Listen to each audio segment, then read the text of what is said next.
معزز سامعین کرام، آپ سن رہے ہیں دیار اردو چینل پر مستنصر حسین تارڑ کی کتاب راگ۔ اگر آپ دیار اردو چینل پر نیو ہیں تو چینل کو سبسکرائب کرنا نہ بھولیے اور بیل آئیکن کو لازمی پریس کیجیے تاکہ آئندہ آنے والی تمام نئی اقساط آپ کو بر وقت موصول ہوتی رہیں۔ فاطمہ بہت مضبوطی سے مشاہد کا ہاتھ تھامے ہوئے تھی اور ادھر ادھر ایک گمشدہ بچے کی طرح دیکھتی تھی۔ کیا دیکھتی تھی یہ صرف اسے علم تھا۔ حویلی کی بالائی منزل کو جانے والی تنگ اور پرپیچ سیڑھیوں پر وہ بار بار رکتی اور سانس درست کرتی۔ کیا یہاں بہت اندھیرا ہے؟ اس نے یکلک پوچھا۔ ہاں، ایک چھوٹا سا روزن ہے لیکن اندھیرا ہے۔ ابھی اس کا فکرہ مکمل نہیں ہوا تھا کہ فاطمہ کا منتظر بدن اس کے ساتھ لپٹ گیا اور وہ سینے میں اڑتی ہوئی سبکیوں کو دبانے کی کوشش میں بری طرح ناکام ہونے لگی۔ اس کا پورا وجود خزاں رسیدہ پتا تھا جو لرز رہا تھا۔ ہم سب بے اختیار ہیں فاطمہ۔ مشاہد نے اس کے سفید بالوں پر شفقت سے ہاتھ پھیرا اور ان پر اپنے ہونٹ رکھتے ہوئے تسلی دینے لگی۔ گلیشیئرز میں سے نکلنے والے تیز نالوں کے پرشور پانیوں میں کہیں ایک تنکا ہے۔ ہمیں ناحق بدنام کیا گیا ہے۔ ہم بے اختیار ہیں۔ وہ میرے سامنے، اس نے الگ ہو کر اس کی آنکھوں کی طرف دیکھا جیسے اسے دیکھتی ہو۔ وہ میرے سامنے تلک لگا کر کھڑے تھے اور روزن میں سے داخل ہوتی دھوپ میں مٹی کے ذرے کچھ اوپر اٹھتے تھے آہستگی اور سستی سے اور کچھ نیچے بیٹھتے جا رہے تھے اپنے آپ میں مگن۔ ان کا کیا اختیار تھا؟ اوپر سے قدموں کی چاپ نیچے آنے لگی۔ اوئے کون ہے؟ نیم اندھیرے میں انہیں کچھ دکھائی نہ دیا۔ میں مشاہد ہوں۔ آپ کون ہیں؟ قدموں کی چاپ ان کے قریب آ گئی۔ پھر اندھیرے میں دانت نمایاں ہوئے اور چمڑے کی بو میں رچی ایک آواز آئی۔ میں کاریگر ہوں جی، ادھر فیکٹری میں گرگابیاں بناتا ہوں۔ مجھے ہڑتال کا تو پتہ تھا پر ہمارا استاد جی بڑا نامہ نیم ہے۔ میں نے سوچا خود دیکھ کر آتا ہوں کہ سچ مچ چھٹی ہے کہ نہیں، اور ادھر آیا ہوں تو فیکٹری میں بندہ نہ بندے کی ذات۔ آپ ادھر کیا کرنے آئے ہیں صاحب جی؟ روزن کی مختلف روشنی تھوڑی دیر میں ناکافی سے کافی ہوئی تو شکلیں کچھ ظاہر ہونے لگیں۔ وہ ایک کچی عمر کا نوجوان تھا جو بہت دنوں سے نہایا نہیں تھا اور اس کا چہرہ ایک روز کی مشقت سے آزادی کے رچاؤں میں دمکتا تھا۔ اس چہرے پر سیڑھیوں میں سے اترتے ہوئے یکدم نیم تاریکی میں دو انسانوں کو غیر متوقع قربت میں پا کر جو شکوک ظاہر ہوئے تھے وہ ان انسانوں کے عمدہ لباس اور تہذیب یافتہ شکلوں کو دیکھ کر شرمندگی میں بدل گئے کہ یہ تو ہم جیسے ہوتے ہیں جو ایسے ہوتے ہیں، ان جیسے ایسے کیسے ہو سکتے ہیں؟ ہم ادھر نورا سے ملنے آئے ہیں۔ مشاہد نے اپنے آپ کو فاطمہ سے ایسے لاپرواہی سے الگ کیا جیسے یہ ایک بہت معمولی بات ہو۔ مائی نورا سے؟ ہاں، مائی نورا تو جی اللہ کے فضل سے فوت ہو چکی ہے۔ 3 مہینے ہو گئے ہیں۔ ٹوٹے ہوئے رنگین شیشوں سے پرے جو آسمان دکھائی دیتا تھا اس میں رنگ برنگے گڈے اور پتنگے نیلاہٹ میں بل کھاتی تیکھی کشتیوں کی طرح تیرتے تھے۔ اس کے طرز تخاطب میں ایک اپنائیت تھی جو جنسی قربت کے بعد ظاہر ہوتی ہے، اور یہ ممکن نہ تھا۔ عمروں کا تفاوت، بل کھاتی تیکھی کشتیاں اور سکھ سرداروں کی شوخ رنگ پکڑیاں، ٹوٹے ہوئے رنگین شیشوں سے پرے 3 مہینے؟ ہاں جی، اوپر حویلی کی چھت پر جو کمرہ ہے جس میں رنگ برنگے شیشے تھے وہاں ہمارا اسحاق سریش والا گیا تو مائی جی وہاں موئی پڑی تھی اور جناب علی گوٹے کناری والا گھگرا پہنا ہوا تھا مائی جی نے۔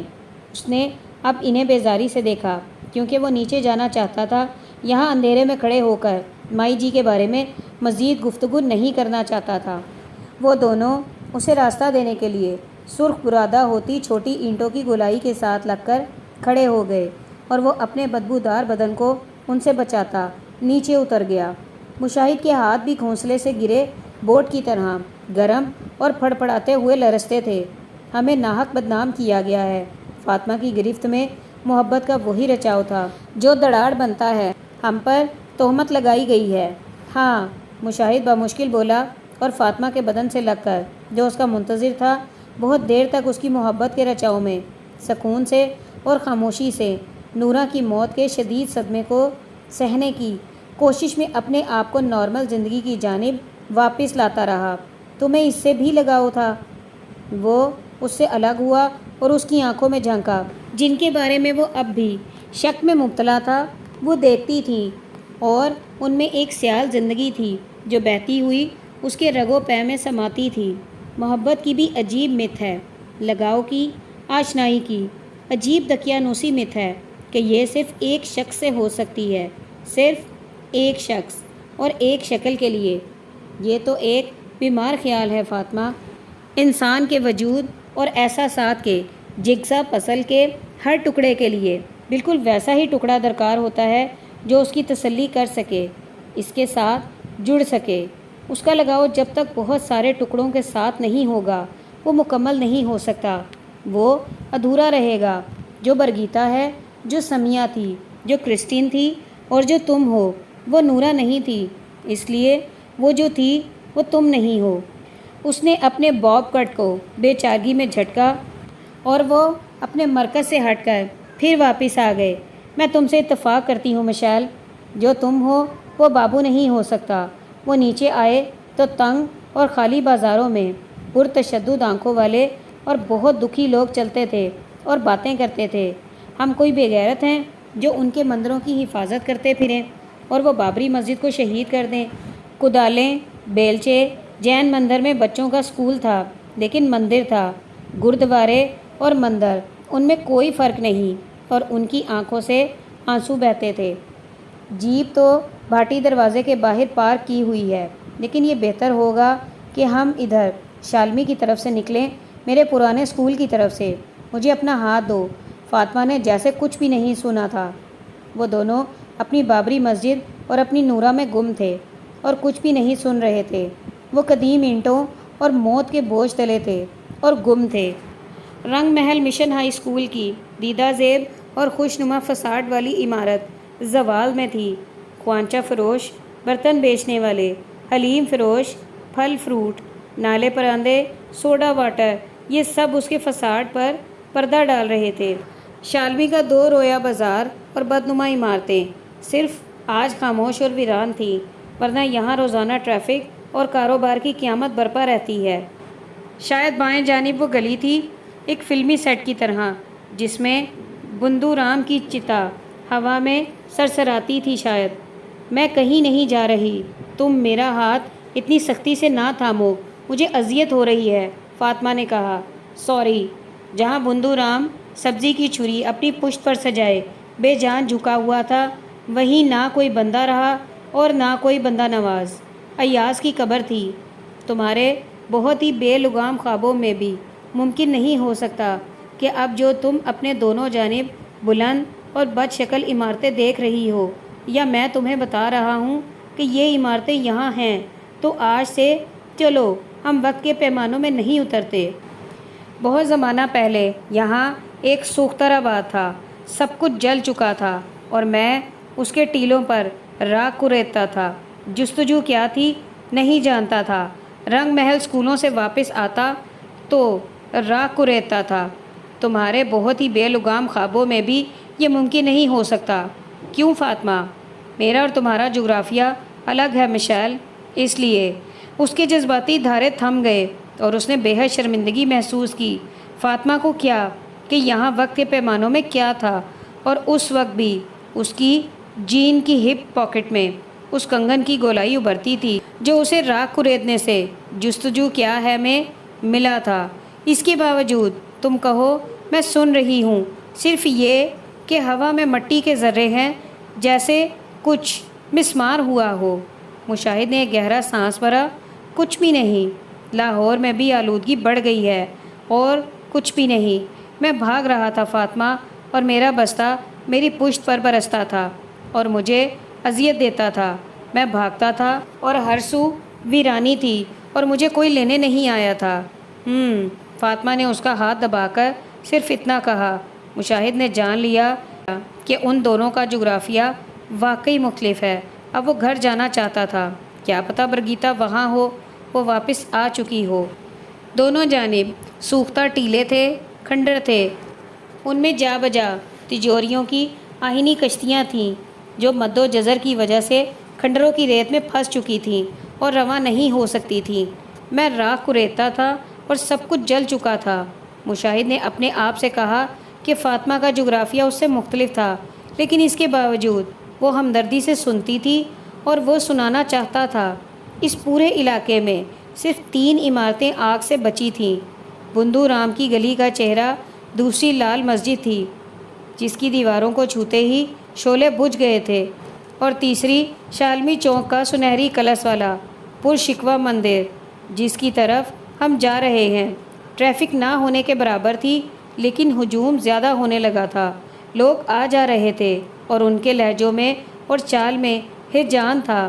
مشاہد اب ذرا آگے ہو کر چلتا تھا تاکہ سامنے سے آنے والے فاطمہ سے کھہ کر نہ گزریں۔ اس کی ہتھیلی میں پسینے کی نمی تھی۔ ہجوم گھنا اور نیت میں پرتشدد ہوتا جا رہا تھا۔ مشاہد نے اپنا راستہ بدل کر شالمی کی طرف آنے کی غلطی کی تھی۔ ان کے عقب میں بھی بہت لوگ اپنے آپ کو دھکیلتے چلے آتے تھے اور وہ واپس بھی نہیں جا سکتے تھے۔ مشیل، فاطمہ اس کے کندھے کے ساتھ لگتے ہوئے بولی، اور اس کی آواز میں خوف کی تھراہٹ تھی۔ ہم خطرے میں تو نہیں؟ نہیں، لیکن میں محسوس کر رہی ہوں مشیل، آس پاس جو شور ہے اس میں لوگوں کی آوازوں میں اور ان کے لباسوں کی سرسراہٹ میں کچھ علامتیں ہیں جو مجھے بے چین کرتی ہیں۔ یہ میرا اپنا ملک ہے فاطمہ، میں اس کے ہجوم کی نفسیات سے شناسا ہوں۔ کم از کم ہمیں کوئی خطرہ نہیں۔ یہ کیا چاہتے ہیں؟ پتہ نہیں، اگر انہیں معلوم ہوتا تو یہ یہاں نہ ہوتے۔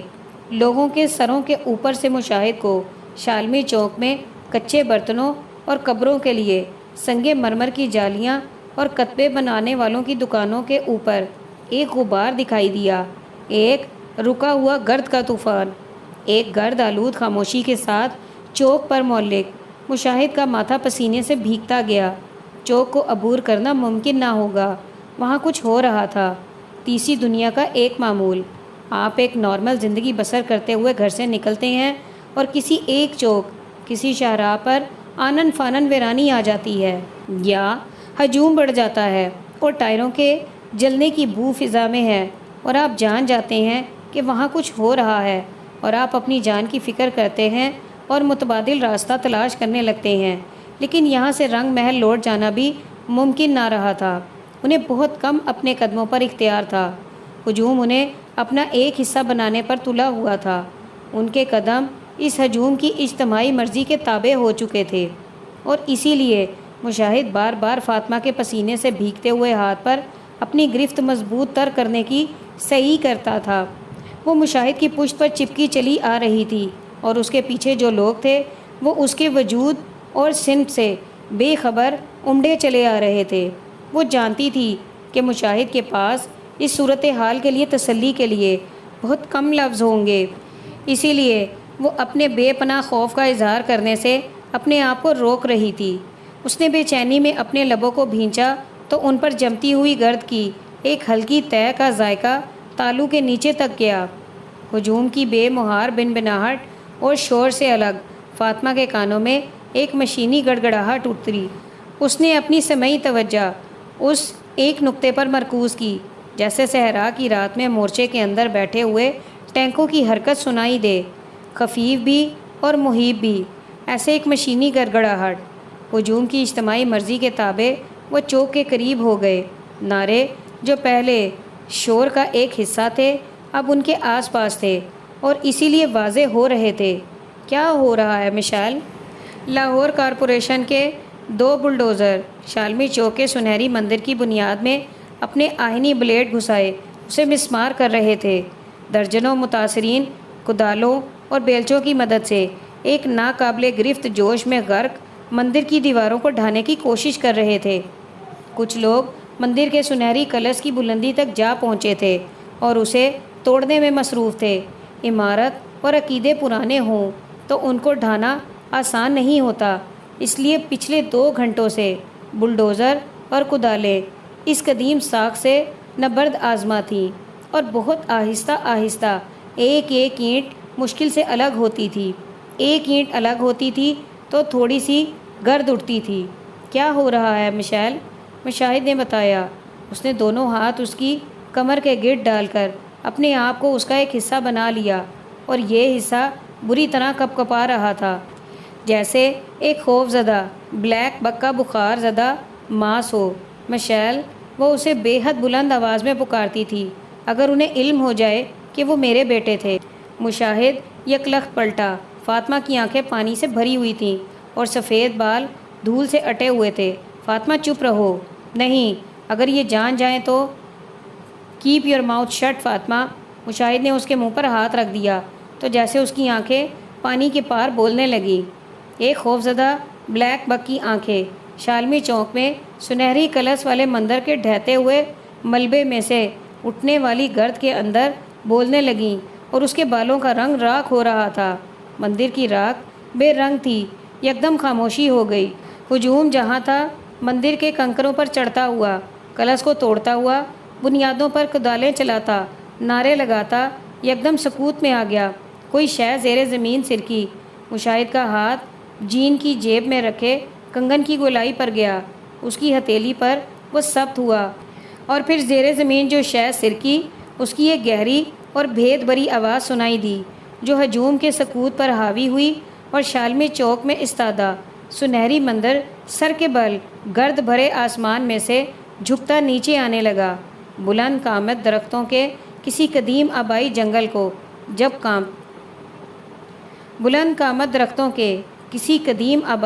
کو جب کاٹتے ہیں تو جانتے ہیں کہ یہ جب نیچے آئیں گے تو کس رخ پر کہاں آئیں گے، کہاں گریں گے، اندازہ ہوتا ہے۔ لیکن مندر اور مسجدیں چونکہ ہر روز نہیں گرائی جاتی، اس لیے ان کا کچھ پتہ نہیں ہوتا کہ انہوں نے کہاں سے اور کس زاویے پر زمین بوس ہونا ہے۔ شالمی چوک میں جمع ہجوم کی آنکھوں میں پہلے خوشی در آئی اور پھر خوف آیا کہ یہ موبد ہم پر گرنے کو ہے، اور وہاں ایک بھگدڑ مچ گئی۔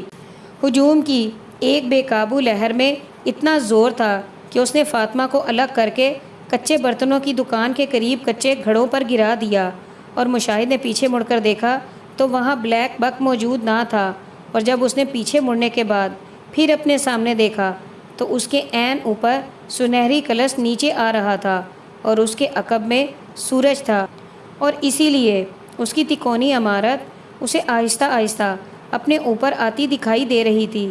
جب زیر زمین کوئی شے سرکی تو مندر پر چڑھے ہوئے لوگوں نے اپنے بچاؤ کے لیے چھلانگیں لگا دی، لیکن ایک نوجوان کو شاید موقع نہ ملا، شاید یہ اس کی اپنی پسند تھی۔ وہ مندر کی چوٹی پر تلوار سونتے ہوئے ایک سپاہی کی طرح ڈٹا کھڑا رہا، اور اب اس کے ملبے کے ساتھ نیچے آ رہا تھا، آخری لمحوں میں زرد ہوتے چہرے کے ساتھ کہ اس کے منصوبوں میں مندر ڈھانا تھا، اس کے ساتھ خود ڈھہ جانا نہیں تھا۔ گرد کا ایک بہت بڑا مشروم ایٹم طرز کا شالمی چوک میں سے اٹھ کر آسمان پر پھیلنے لگا۔ بہت سے لوگ ملبے کے نیچے دب گئے تھے۔ فاطمہ نے اپنا ہاتھ بڑھایا، اس کی گرفت میں ایک کچا گھڑا آیا جو اس کو مشعل تک نہیں لے جا سکتا تھا۔ مشاہد پر بھی ملبے کا کچھ حصہ گرا تھا اور وہ حرکت نہیں کر سکتا تھا۔ اس کے چہرے پر گرد تھی اور وہ پہچانا نہیں جا رہا تھا۔ ہجوم کم ہو رہا تھا۔ کارپوریشن کے بلڈوزر سرخرو ہو کر واپس جا رہے تھے۔ وہ خود سے اپنے آپ کو ملبے میں سے نہیں نکال سکتا تھا۔ اس کی کمر کے نچلے حصے پر بہت بوجھ تھا اور وہاں شکستگی کی ٹیسیں تھیں۔ ہجوم مزید کم ہوا تو اس نے چوک کے پار کچے برتنوں کی دکان کے چھپر تلے فاطمہ کو ہاتھ پھیلائے دیکھا۔ پھر وہ اٹھی اور اس کی جانب چلنے لگی۔ سڑک پر اینٹوں اور مٹی کے ڈھیر تھے اور ان پر ٹھوکریں لگتی تھیں۔ مشاہد وہیں بے بسی سے پڑا ہوا اور ملبے کی قید میں جکڑا ہوا اس کی جانب حیرت سے تکتا تھا کہ وہ کیسے جانتی ہے کہ میں یہاں ادھر ہوں۔ اور اس لمحے فاطمہ ٹٹولتی ہوئی ہاتھ پھیلائے اس کے قریب ہوئی اور کہنے لگی، مشعل تم یہاں ہو، اور وہ اس کے پاس بیٹھ گئی۔ اس کے چہرے پر ہاتھ پھیرا جہاں چند خون آلود خراشوں پر مٹی جمی ہوئی تھی، اور اس کے پپوٹوں پر سے گرد صاف کی، اور پھر جھک کر مٹی بھرے ہونٹوں کو چوما اور پھر کہا، مشعل تم یہاں ہو؟ ہاں، مشاہد کر رہا، میں یہاں ہوں۔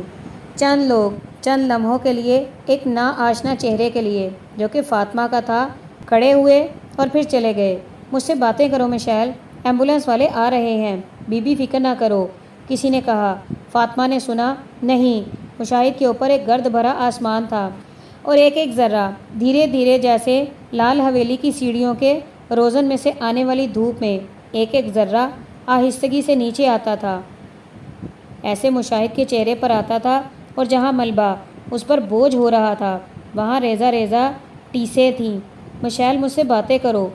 میں جب ماں کے پیٹ میں تھا تو میری دادی نے جو کالیہ میں ایک خواب دیکھا کہ اس کے صحن میں بیری کا جو درخت ہے اس پر چراغ جلتے ہیں، وہ ان پڑھ دیہاتن گاؤں کی مسجد کے مولوی صاحب کے پاس بھاگی گئی۔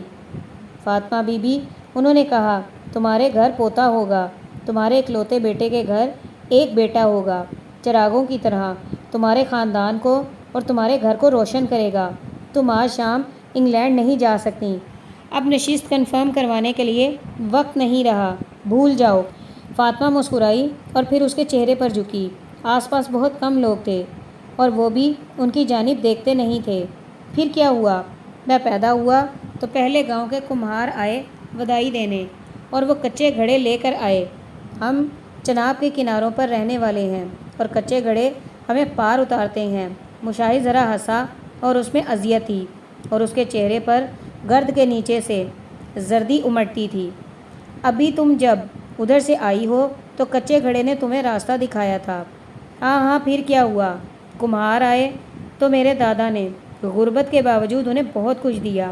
پھر ملاح آیا اور اس نے کشتی کا ایک کیل میرے سینے پر رکھ دیا، شاید اسی لیے میں ہمیشہ سفر میں رہا، کشتی کے کیل کی گڑتی کی وجہ سے۔